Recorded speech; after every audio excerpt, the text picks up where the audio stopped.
Vietnam was the first helicopter war and the first television war, a war the United States fought to prevent communism taking over South Vietnam. A war that changed from counterinsurgency to full-scale conventional war with helicopter gunships in the sky and British-made hovercraft patrolling the river deltas. Despite their technological supremacy, the Americans still lost the war. Despite the bombing, including B-52s, the regular North Vietnamese army survived and went on, finally, to capture Saigon. For the civilians, though, the war was always with them. For the people of Vietnam, their 30-year war began in 1945 when a nationalist Marxist guerrilla movement known as the Viet Minh started a campaign to liberate the whole of French Indochina. To stop Viet Minh infiltration from Laos, the French decided to retake and fortify a remote village called Dien Bien Phu.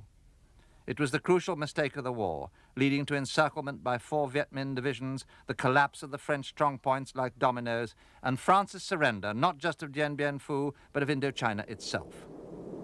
Chosen for its easy resupply and reinforcement from the air, Dien Bien Phu was retaken by the French parachutistes coloniaux and chasseurs parachutistes in November 1953. From here, to preempt the Viet Minh's expected spring offensive, they would mount long-range patrols into the mountains of Laos behind. They prepared their defenses, believing they were beyond range of any Viet Minh artillery occupying those surrounding mountains. But as French supply drops continued, the Viet Minh were receiving Chinese long-range artillery freed at the end of the Korean War. It gave the Viet Minh a long-sought opportunity to confront the French in a set-piece battle and defeat them. Led by Brigadier General Christian de Castries, the French garrison soon found that instead of the free-ranging, cavalry-style, aggressive patrolling they'd envisaged, they faced a bloody siege. And even their air power would fail them.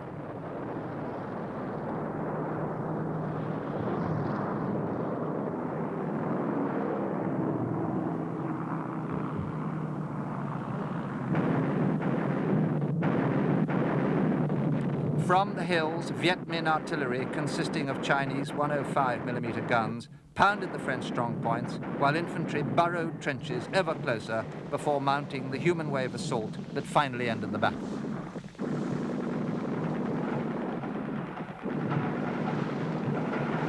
It was a triumphant use of First World War siege tactics to avoid the prohibitive casualties of an open ground assault.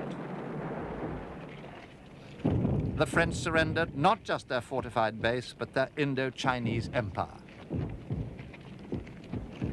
An armistice in Geneva split the country. In the south, a fragile democracy ruled by the Emperor Bao Dai. In the north, a communist state ruled by the Viet Minh leader Ho Chi Minh.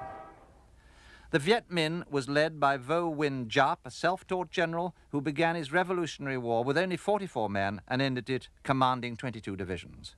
The victory of Dien Bien Phu, based on meticulous planning and brilliant opportunism, confirmed him as the outstanding general of the war against the French and later of the Vietnam War when he faced 2 American generals. William C. Westmoreland led the United States Military Assistance Command, Vietnam, from 1964. A West Point graduate, his style could be described as aggressive optimism. General Westmoreland had a distinguished Second World War record as an airborne corps commander. During 4 years in Vietnam, he sought victory by search and destroy operations and sheer force of numbers. His deputy, General Creighton W. Abrams, succeeded him. A West Point classmate of Westmoreland, General Abrams had a volatile personality, but like his former chief, an equally brilliant war record, this time as an armored corps commander who distrusted paratroop techniques. He faced declining morale at a time when his country was trying hard to get out of the war. The North Vietnamese, rebuilding and regrouping behind the demilitarized zone, sharply increased aid to South Vietnam's Viet Cong guerrillas in the 1960s. The United States now worried that, like Dien Bien Phu and North Vietnam, all the fledgling democracies of Southeast Asia would fall like dominoes to the communists. To stiffen resistance by the Army of the Republic of Vietnam, ARVIN, the United States sent 33 helicopters. the H-21 Shawnees were near obsolete, but they brought air mobility to the conflict for the first time. It was a crucial turning point. The war would never be the same. But Arvin troops took poor advantage.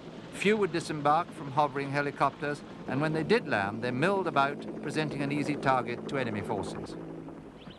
On the ground, the South Vietnamese were unable to hold a guerrilla army growing in strength. Major efforts like Operation Morning Star either eliminated too few Viet Cong or failed to make contact at all, convincing many Americans that Arvin was too poorly trained and led for the job.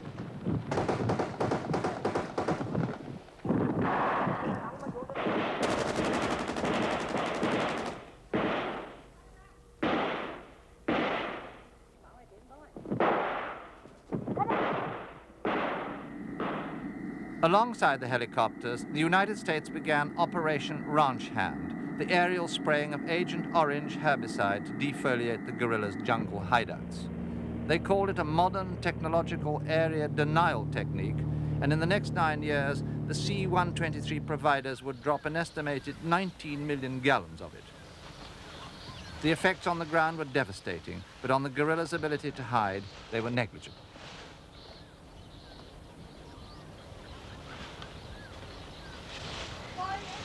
The forced relocation of villagers living in heavily infiltrated areas was a third arm of American policy.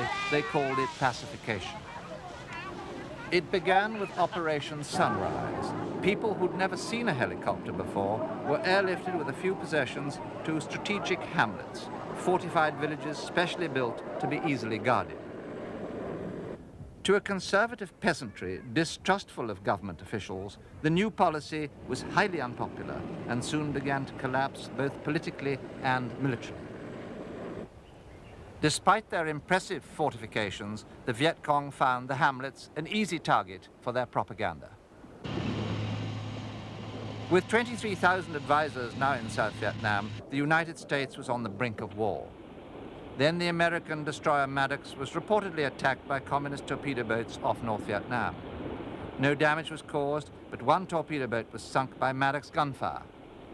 Retribution followed from the packed decks of the aircraft carrier Constellation as the fleet commander, Admiral Thomas Moore, ordered airstrikes by Phantom and Crusader fighter bombers against North Vietnamese naval bases.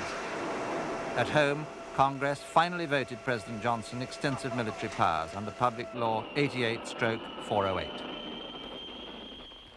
In Vietnam, General Giap raised the stakes by moving North Vietnamese regular units across the demilitarized zone.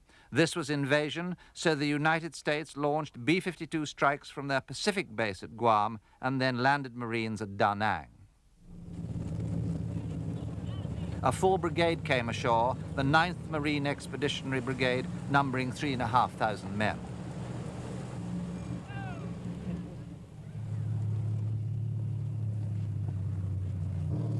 With them, their Patton tanks and the curious M50A1 Ontos anti-tank vehicle, whose 6 mounted recoilless rifles would see service later in Hue, one of the decisive battles of the war. It took 4 days to complete the landing. Meanwhile, light artillery cleared the way ahead to South Vietnam's second city, Da Nang itself. At this stage of the conflict, American strategy was to create a safe enclave from which to support Arvin counterinsurgency operations.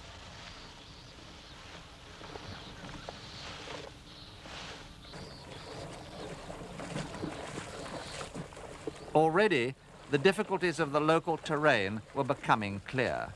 Progress could be painfully slow, presenting easy targets for Viet Cong or North Vietnamese snipers. Strategic bombing, Operation Rolling Thunder, was also introduced to disrupt any build-up of North Vietnamese forces north of the demilitarized zone. Only after 2 years were targets around Hanoi included.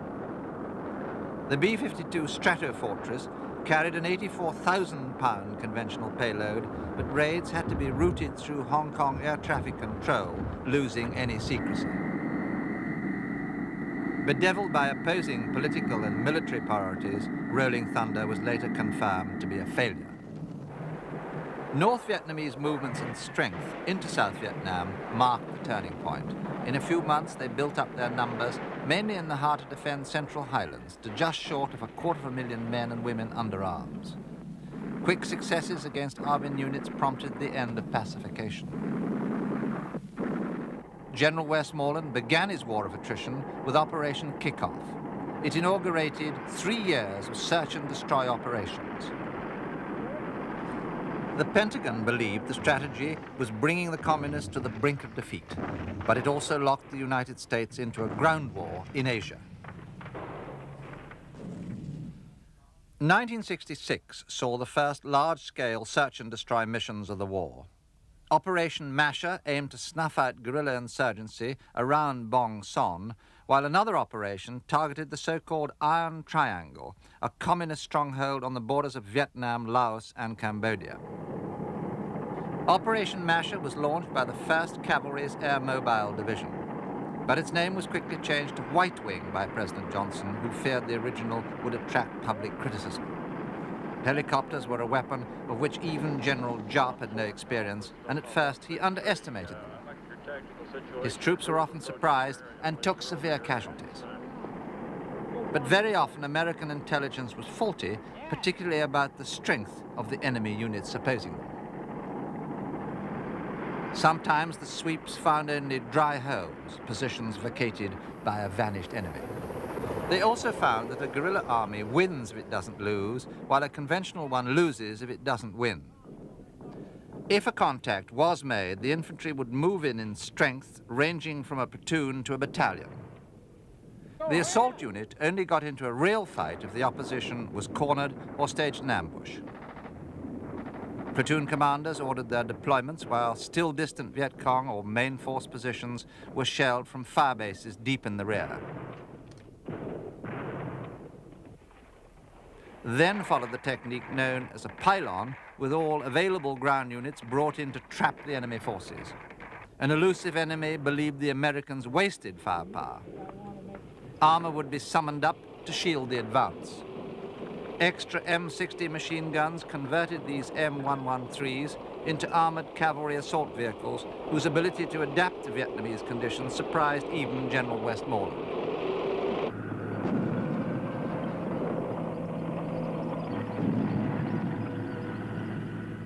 Intended to win local support, by rooting out the Viet Cong, these operations often had the opposite effect.